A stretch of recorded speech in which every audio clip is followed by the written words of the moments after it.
My name is Mika. I came back to this town in the middle of September when the sky stayed gray for days at a time and the sea looked like it had forgotten how to shine. The roads were still the same, narrow and winding, the kind that made you slow down even if you were in a hurry. Not that I was. I told everyone I came back for the cottage. My Aunt Lita passed away last spring, and the place sat empty through the summer, waiting for someone to sweep the sand out of the corners and cut back the ivy from the windows. That someone turned out to be me. But if I'm being honest, and I think I have to be now, I didn't come back just for the cottage. I came back because I couldn't stop remembering the way it felt to sit in that café, in that chair by the window, across from someone who never needed me to explain myself out loud, someone who listened, even when I wasn't speaking. I hadn't said his name in a long time. I still don't, not even in my head.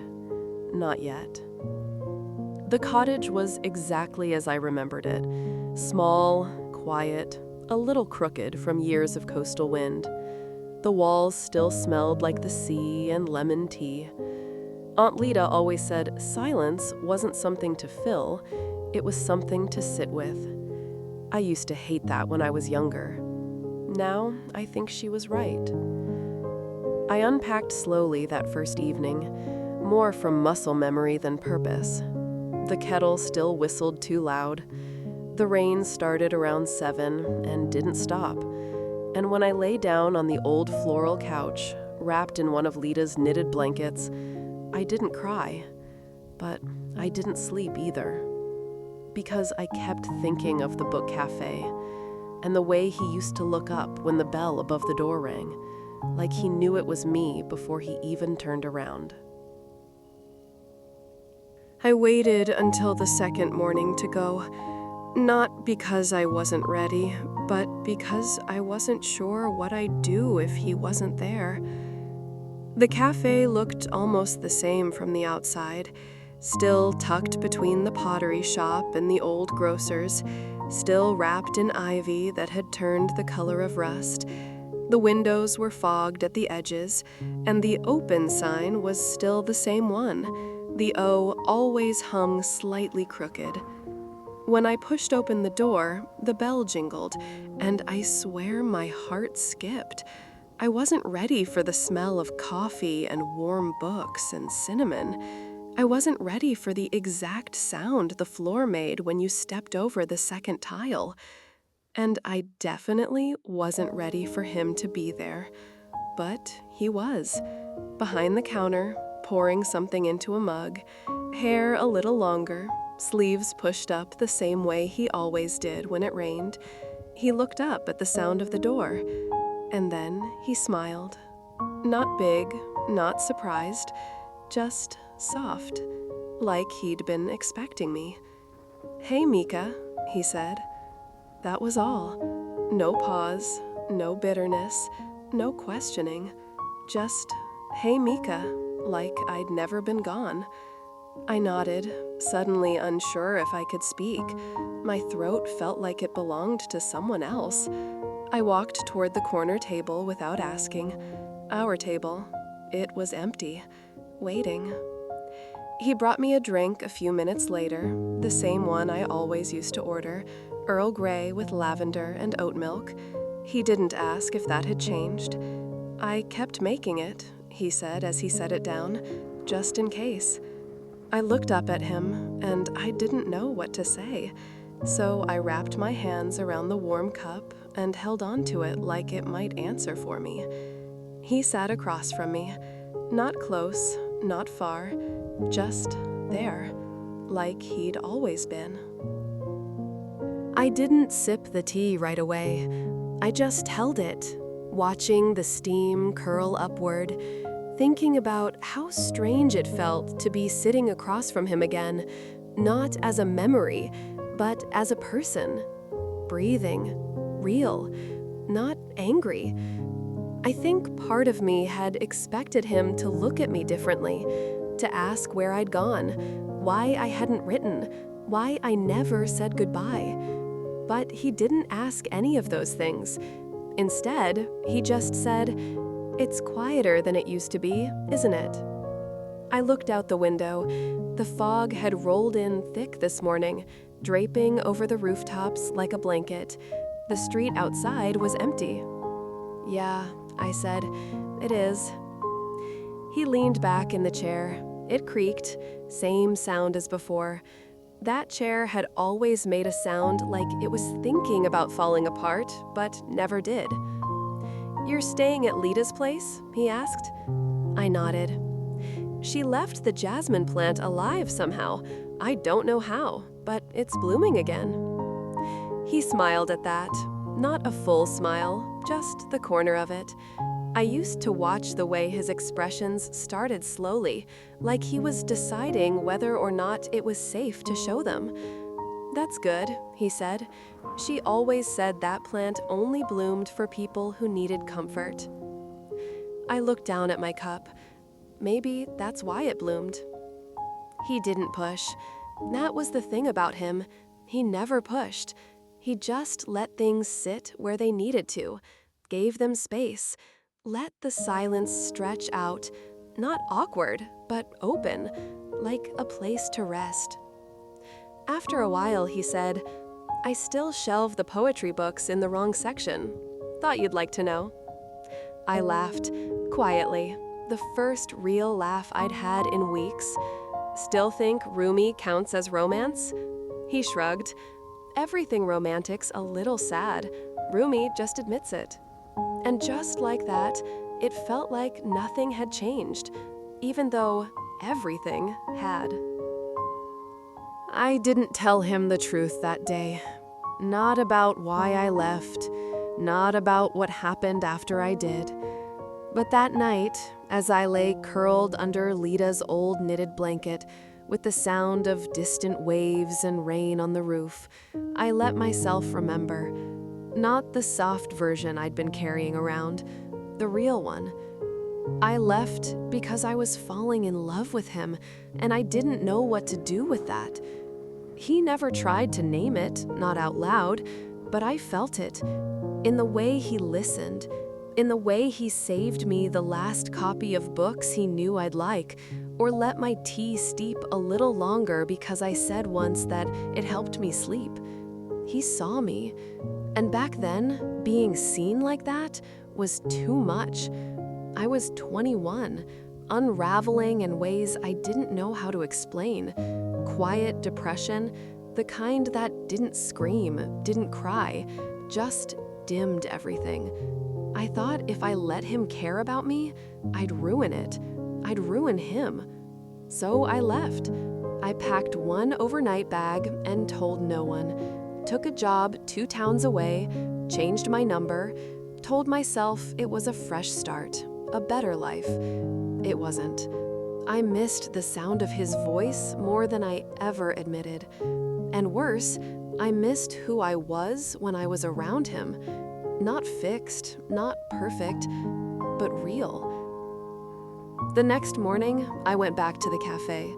He was already behind the counter, pouring tea like it was just another Tuesday. And maybe it was. He looked up and smiled, same as before. But this time, when he set the cup down in front of me, he said, "You don't have to explain, you know." I met his eyes. "But I want to," I said quietly. He didn't say anything, just sat down and let me speak. And I did. Not everything, just enough. I didn't mean to cry. Not at first. I only meant to explain, to tell him I left because I thought I'd already lost myself, and I didn't want him to see me falling apart. That I didn't know what it meant to be loved without having to earn it. That back then, his kindness scared me more than being alone did. But then I looked up at him, really looked, and I saw that he hadn't just been waiting in the cafe. He'd been waiting in the memory of who we used to be. quietly, without blame. And I cried. He didn't try to stop me, didn't reach across the table or ask if I was okay. He just sat with me, the same way he used to, letting the silence hold the shape of something bigger than words. I came back to the cafe every day that week. Sometimes we spoke, sometimes we didn't. Sometimes he'd bring me a new book with a line underlined, and I'd read it out loud with my voice still shaking, and he'd smile without saying why that line mattered. Sometimes we'd just sit in the fogged-up window, our drinks going cold, and pretend the rest of the world wasn't asking anything of us. And somehow, in those quiet moments, I started to feel real again. Not fixed, but held. One night, I stayed past closing. He wiped down the tables slowly, like he didn't want the evening to end either. I leaned on the counter and watched him, the way his sleeves were rolled up just enough, the way his eyes still flicked to mine every few minutes, checking. "I used to think you hated me for leaving," I said. He didn't look up, just rinsed a mug and set it down gently. "I didn't hate you," he said softly. "I worried about you." And that was the moment I felt something in me shift. Not a grand realization, just something quiet, steady, warm. Like maybe love doesn't always leave. Sometimes it just waits, where you left it. It didn't happen all at once. There wasn't a moment where I looked at him and thought, "There, that's love again." It happened in the quiet things. The way he remembered that I always forgot to add sugar, so he left the spoon on the napkin instead of in the cup. The way he adjusted the lamps in the cafe when he saw me rubbing my eyes from the light. The way he talked about books like they were people he still missed. And the way he looked at me like I was something soft, returning from winter. I didn't think I could feel like this again. Safe, light. Not like I'd been rescued, but like someone had walked into the storm and just stood beside me, getting wet too. One afternoon, the rain was coming down hard enough to blur the windows into watercolor. I sat at our table, tracing the rim of my mug, when he walked over and set a small wrapped package in front of me. "I found this in the back," he said. "Meant to give it to you a long time ago." I opened it slowly. A book, worn, underlined, pages creased just the way I used to read. Inside the front cover, he'd written, "For the version of you who thought she had to disappear to be loved. You didn't. You don't." My breath caught. I looked up at him, and something passed between us. Silent, clear, undeniable. It wasn't just comfort now. It wasn't just history. It was something beginning again. Carefully, willingly, fully seen. I think that's what love is when it's real. Not fireworks, not grand gestures, just someone who stays soft when the world hardens you. And I think I'm falling again. Not because I need saving, but because I'm finally ready to stay. I didn't plan to tell him. I thought I'd leave in the morning, quietly. Maybe leave a note, maybe not. That was always the pattern. Drift in, drift out, disappear before it gets too real. But that night, something changed. He locked the cafe door a little later than usual. The rain hadn't stopped, and we were the only ones left. I stayed behind, pretending to read a book I hadn't turned the page on in 20 minutes. He turned off the overhead lights. Only the small lamp above the counter stayed on, casting gold across the wood and shadow. "You don't have to go tomorrow," he said gently. He wasn't looking at me when he said it, just drying a glass, like he hadn't said anything at all. But I heard it, and for once, I didn't run from it. "I don't want to," I said quietly. He looked up, and in that moment, I saw everything I'd missed. The patience, the hope, the ache he'd kept quiet. I stood, walked toward him, and set the book down between us. "I was so sure I'd break you," I whispered, "but you never bent, not once." He smiled, slow and small. "That's the thing about quiet people," he said. "We know how to wait." I reached for his hand. It felt like forgiveness, like a chapter starting over, not from the beginning, but from where we left off, softer, truer.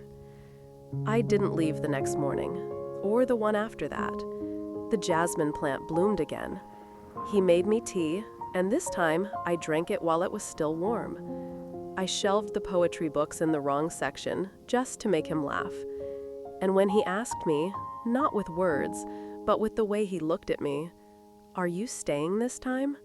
I answered without hesitation. "Yes," I said, and I meant it. Because love isn't just something you fall into.